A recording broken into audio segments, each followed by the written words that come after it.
Olá, turminha, tudo bom com vocês? Espero que sim. Mais uma aula de língua portuguesa hoje. Vamos fazer aqui na página 95.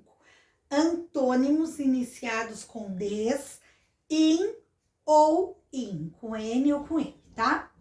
Você conheceu antônimos entre palavras de formas diferentes. Veja outros exemplos. Alto, baixo, liso, áspero, doce, salgado, quente, frio. Então, sinônimos são palavras diferentes que têm o mesmo significado ou significado semelhante. O antônimos é quando é o significado contrário de uma palavra para outra, tá? Então, aqui nós temos mais palavras que passam a ter antônimos apenas pelo acréscimo dos seguintes elementos: des, in, com N ou in com M. Então, o que acontece? O antônimo é uma palavra que é contrária a outra. O significado é o contrário, o oposto. Por exemplo, dia, noite, quente, frio, alto, baixo, gordo, magro. É o contrário, certo? Então, geralmente, a palavra que ela é um antônimo, ela é uma palavra que é diferente da outra. Mas, em alguns casos, o antônimo você não precisa escrever uma nova palavra. Você continua com a mesma palavra, só que você vai acrescentar alguma sílaba entre essa palavra. Por exemplo, você vai acrescentar o des, o in com M ou in com M, tá? Com N ou com M. Então, por exemplo, aparecer, eu não preciso escrever uma outra palavra diferente dessa para escrever o antônimo, eu só coloco o des antes. Vai ficar desaparecer. Então, aparecer, o contrário de aparecer é desaparecer. Eu só acrescentei uma sílaba, o des, tá? Certo? Então, olha só. Encontrar, nós temos desencontrar. Enterrar, nós temos desenterrar. Então, eu só acrescentei um pedacinho, né? Um elemento que é uma sílaba antes da palavra, tornando-a, então, o seu antônimo, tá bom? Agora, por exemplo, embaixo nós vamos acrescentar o in com N ou in com M. Feliz vai ficar infeliz. Então, uma pessoa que não está feliz, ela está triste ou ela está infeliz. Eu só acrescentei o in com N, tá? Útil, inútil. Uma pessoa que não é útil, ela é inútil, ela não serve para nada. Perfeito, imperfeito. Então, nós vamos utilizar o in com N antes de qualquer sílaba, tá? Que comece com qualquer sílaba a palavra.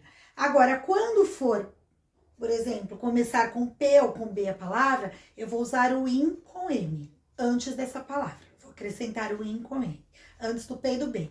E antes de qualquer outra letra, de qualquer outra sílaba que inicie com qualquer outra consoante, você pode colocar o in com M. Deu para entender? Então, por exemplo, aqui, ó, feliz começa com F. Então, uma consoante qualquer, eu vou colocar o in com N. Útil começa com U, né? Uma consoante ou uma vogal, eu vou colocar inútil, eu vou colocar o in com N. Agora, perfeito começa com P. Então, se a palavra começar com P ou B, eu vou colocar o imperfeito com M antes do P e do B. Se a palavra iniciar assim. Deu para entender a regra? Fácil, né? Vamos virar a página. Atividades, página 96. Dê dois exemplos de antônimos formados por palavras iniciadas por des, tá? Então, eu coloquei aqui, pessoal, 4 exemplos. Vocês vão escolher 2 e copiar 2 na sua apostila, ok? Se você conhecer outros e quiser colocar, também pode. Então, aqui eu coloquei contente, eu acrescentei o des, ficou descontente. Coberto, acrescentei o des, ficou descoberto. Nutrido, acrescentei o des, ficou desnutrido. E animado, eu acrescentei o des, ficou desanimado. Então, aqui é a palavra normal e aqui é o antônimo dela. O contrário, acrescentando apenas o des. Está pedindo 2 exemplos. Vocês podem escolher 2 exemplos aqui ou fazer 2 que você conheça e saiba e substituir aqui no número 1, ok? Então, pode fazer. Agora, no 2, está dizendo assim: releia os antônimos iniciados com in ou in. In com N ou in com M. Quando se forma um antônimo com in e com in com M e in com N, então, com in, ou seja, com M, são empregados em palavras que se iniciam com P ou B. Então, sempre que a palavra iniciar com P ou B, eu vou usar o in com M. Com in, assim, I e N, as palavras que iniciam com as outras letras. Pode ser outras vogais ou consoantes, qualquer outra letra, tá bom? Então, sempre que começar com P e B, vou usar o IN com N. Sempre que começar com qualquer outra consoante ou vogal, qualquer outra letra que não seja P e B, eu vou usar o IN com E. Então, escreva aí a regrinha para não se esquecer, tá bom? Agora, na 3, tá pedindo assim, dê 2 exemplos de antônimos iniciados por A, com IN e M.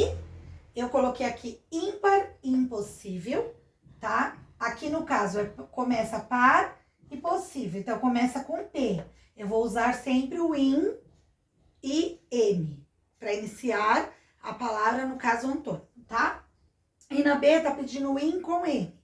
Então, eu coloquei aqui infiel e invisível, porque um começa com F e o outro com V. Então, qualquer outra consoante ou vogal, qualquer outra letra, sem ser P e B, eu começo com IN, sendo I e E. Pode copiar esses 2 exemplos aí na sua apostila, bem fácil, né?